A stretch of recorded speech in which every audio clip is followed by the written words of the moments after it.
కుదిరితే ఈ వర్గం, లేకపోతే ఆ వర్గం. ఈ రెండు వర్గాలు కాకుండా తటస్థ వైఖరి అనేది ఒకటి ఉంటుంది. న్యూట్రాలిటీ అంటాం దాన్ని. ఈ న్యూట్రాలిటీ వచ్చేసరికి ఎవరిది రైటు, ఎవరిది తప్పు, తప్పుని నిక్కచ్చిగా చూపించటం. ఒకవేళ ఎవరన్నా ఒక మనిషి గొప్ప పని చేస్తే వాళ్ళని అభినందించటం.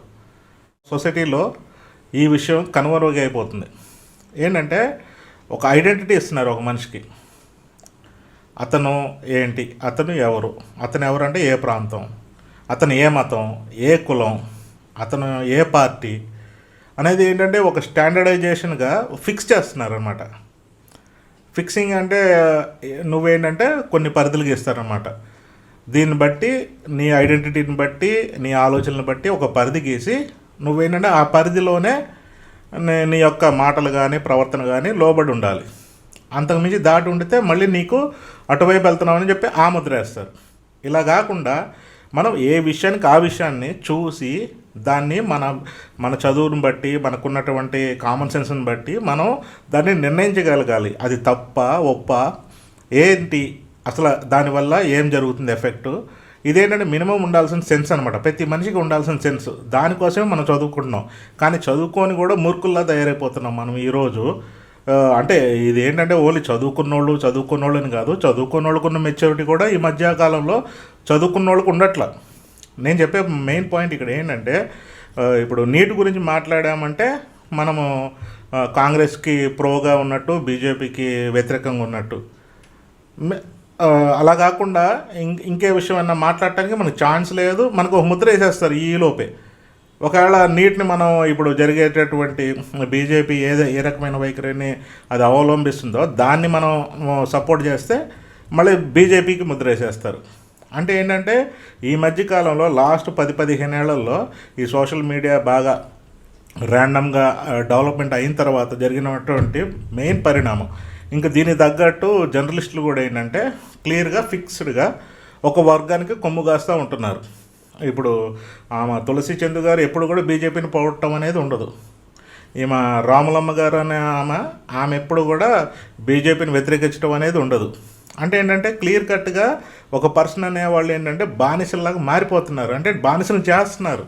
ఈ వ్యవస్థలో ఏం చేస్తున్నారంటే ఒక మనిషి ఎదగాలన్నా లేకపోతే వాళ్ళ కంటిన్యూటీ కొనసాగాలన్నా ఏం చేస్తున్నారంటే ఒక ముద్ర వేస్తున్నారు. ఈ జనాలు కూడా ఆ ముద్ర వేయించుకోవడానికి రెడీ అవుతున్నారు. కానీ అంటే ఇప్పుడు బీజేపీ మంచి పనులు చేయదా, కాంగ్రెస్ అనేది మంచి పనులు చేయదా, బీజేపీ చెడ్డ పనులు చేయదా? అంటే చెడ్డ పనులు ఇన్ ద సెన్స్ ఏంటంటే తప్పులు చేయదా పరిపాలనలో? కాంగ్రెస్ తప్పులు చేయలేదా, అంతకుముందు చేయలేదా? బ్లైండ్గా ఏంటంటే మనం ఏంటంటే సమర్థించడం అనేది చాలా తప్పు. ఇప్పుడు చిన్నపిల్లల విషయం జరుగుతుంది. ఇక్కడ నీట్లో ఆందోళన జరుగుతుంది. పిల్లలు దాంట్లో సరే మీరు అన్నట్టు 50% పిల్లలు ఉన్నారు, 50% బయట వాళ్ళు ఉన్నారు. లేదు 80% ఉన్నారు, 20% ఉన్నారు. కానీ అసలు పేపర్ లీక్ అయింది కదా.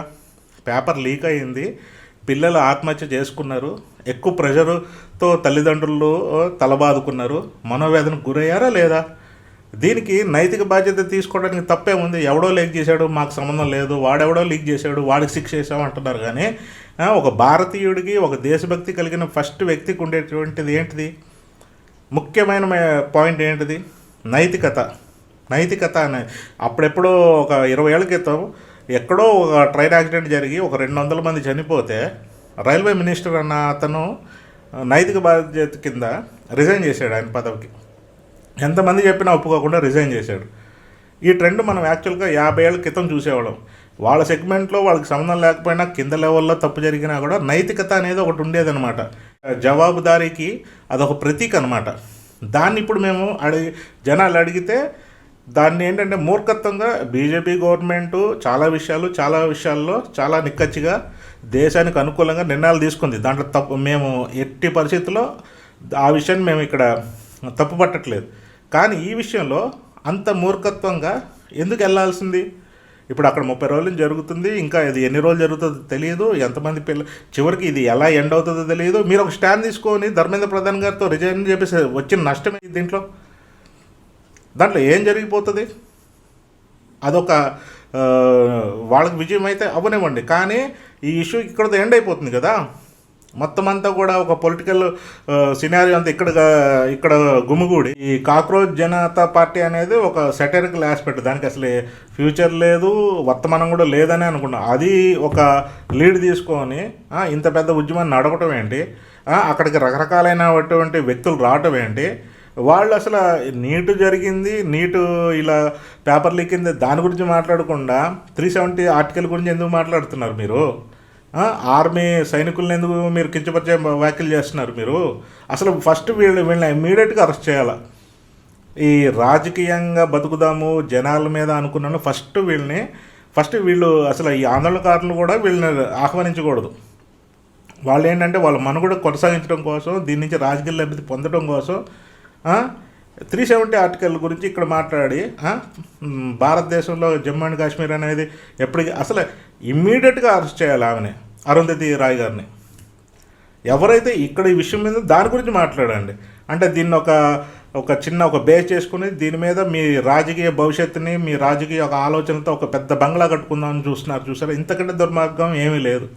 ఇక్కడ ఎట్టి పరిస్థితుల్లో మేము చెప్పే పాయింట్ ఏంటంటే పిల్లలకు అన్యాయం జరిగింది, దానికి నైతిక బాధ్యత వహించాలి. ఇది ఒక ఎగ్జాంపుల్ అవుతుంది. రేపు నెక్స్ట్ ఇయర్ కూడా జరగచ్చు కదా. నేను అనేది ఏంటంటే ఒక నైతికత ఎప్పుడైతే ఉందో ప్రజలకి దాని మీద ఒక సిస్టమ్ మీద నమ్మకం వస్తుంది. ఈ విషయాన్ని ఇక్కడతోనే చూడాలి, కానీ దీన్ని తీసుకెళ్ళిపోయి ఇంకో దానికి భారతీయుల్ని కిచ్చపరిచేటట్టు వేరే వాళ్ళు చేస్తారు. ఇవన్నీ వాటి గురించి నేను మాట్లాడలేదు. I'm just only confined my view towards to this issue only.